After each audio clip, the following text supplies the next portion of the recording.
Assalamualaikum warahmatullahi wabarakatuh. Selamat datang di Posji, pengalaman orang seputar gaib.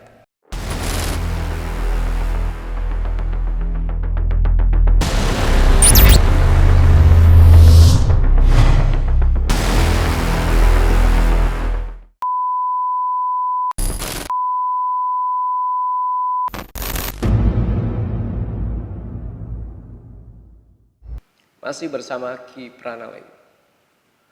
Ada seorang anak yang berusia 25 tahun yang akan berbagi kisah menarik untuk kita dengarkan.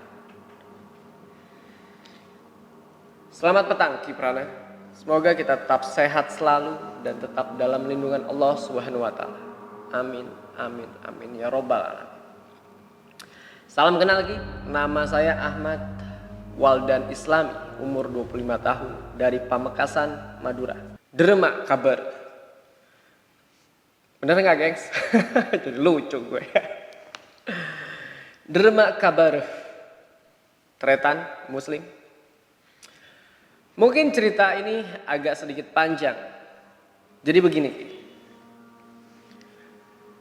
Aku dan keluargaku mengalami kisah ini yang dibilang cukup angker. Mungkin ini nggak terlalu horor buat Kiprana, tapi aku cuma senang saja berbagi pengalamanku ini. Kejadiannya sekitar tahun 2005, berarti sekitar 15 tahun yang lalu. Waktu itu nenek dari ibuku meninggal dunia, dan ketika itu selesai tahlilan malam pertama pukul 19.30, kejadian aneh ini mulai terjadi. Waktu itu keluarga sedang kumpul-kumpul seperti biasa di ruang keluarga. Setelah acara tahlilan selesai, tiba-tiba handphone dari omku berdering. Kiprana pasti tahu kalau ponsel di tahun 2005 nggak secanggih sekarang. Waktu itu omku tiba-tiba terima pesan tanpa nama dan tanpa nomor handphone. Awalnya omku nggak sadar akan hal itu. 1-2 SMS diabaikan, tapi pas SMS berikutnya omku nggak sadar. Tapi pas SMS berikutnya omku jadi rada kesal lantaran bunyi pemberitahuan SMS. Akhirnya omku iseng membaca isi pesannya. Normalnya kalau pesan biasa pasti setelah dibaca otomatis masuk ke inbox. Nah pas dicek ke inbox pesan tersebut malah nggak ada. Karena omku kepo dan penasaran ingin cek pesan pertama dan kedua, akhirnya diperiksa lagi di inbox pesan dan di pesan sampah. Dari sini omku mulai bingung dan memberitahu keluargaku kalau dia baru saja menerima SMS aneh yang jika dibuka pesannya nggak ada nama pengirim dan nomornya. Terus setelah dibaca pesannya sekitar 20-30 detik, tiba-tiba pesan itu lenyap begitu aja.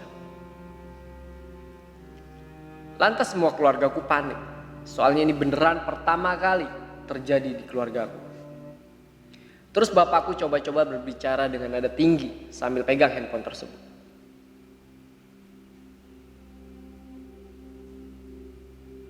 Bapakku waktu itu bilang, "Ini siapa?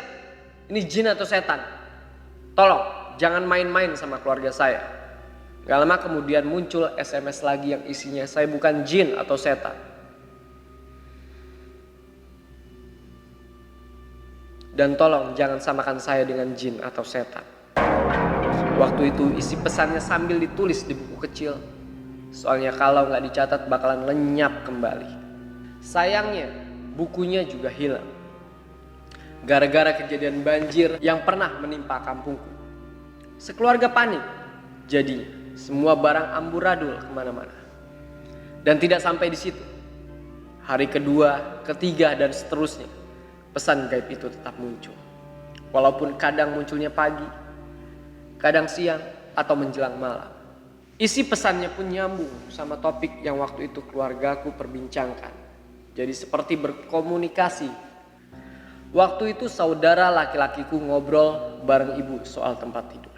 Gak lama kemudian muncul pesan Ya sudah, kalau begitu saya mau tidur di depan TV aja. Begitu, kalau tidak salah. Lantas keluargaku menjadi ketakutan. Yang paling aneh, waktu itu aku pas pagi hari aku jalan-jalan ke alun-alun kota bareng omku. Waktu itu aku dan omku membahas soal kakekku yang lagi sakit. Dan rencananya omku bakal pulang ke kota Sumenep untuk jagain kakek. Lantas gak lama kemudian SMS gaib itu juga masuk. Isi pesannya kurang lebih nyuruh omku pulang buat rawat kakek yang sakit. Dan ini yang paling aneh. Waktu itu handphone dalam keadaan tidak ada kartu sama sekali. Kata omku kalau memang ini ulah keisengan manusia, orang atau hacker, gak mungkin sampai bisa kirim SMS tanpa kartu. Setelah 7 hari meninggalnya nenekku, SMS itu gak ada lagi. Tapi pas waktu 40 hari, waktu itu acara tahlilan 40 hari meninggalnya nenekku, tiba-tiba pesan gaib itu muncul lagi dan isinya kurang lebih mau pamitan. Aku kurang inget sih, seandainya buku catatan bukti isi pesan itu masih ada, ya bakalan akan kukirim ke Kiprana. Sayangnya buku itu sudah hilang. Mungkin itu aja kisah nyata paling aneh yang pernah terjadi di keluargaku, dan sampai sekarang pun aku masih ingat betul kejadian aneh itu, walaupun gak 100%. Sekarang aku mau minta pendapat Kiprana soal kejadian aneh di keluargaku itu. Kira-kira itu ulah jin atau bukan? Kalau menurut pribadi, itulah jin atau setan. Karena yang tugas jin dan setan memang selalu mengganggu manusia. Sekian dari aku, salam dari Madura. Makasih.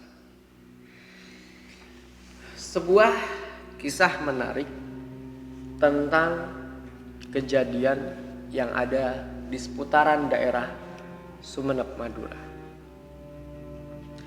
Ada kisah sebuah pesan singkat yang dikirimkan oleh seseorang yang tidak pernah ada nomornya dan tidak pernah ada pesannya setelah dibaca. Saya tidak bisa menyimpulkan apakah ini perbuatan hacker atau perbuatan jin. Tapi yang jelas,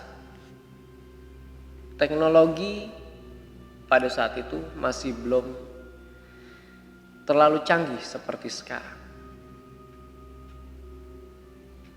Jadikan hal tersebut menjadi pengalaman yang seyogyanya.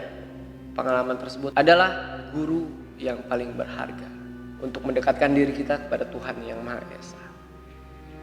Buat kalian yang memiliki kisah-kisah untuk diceritakan kembali, jangan lupa kirim email di bawah ini. Karena makhluk tak kasat mata seada di samping Anda.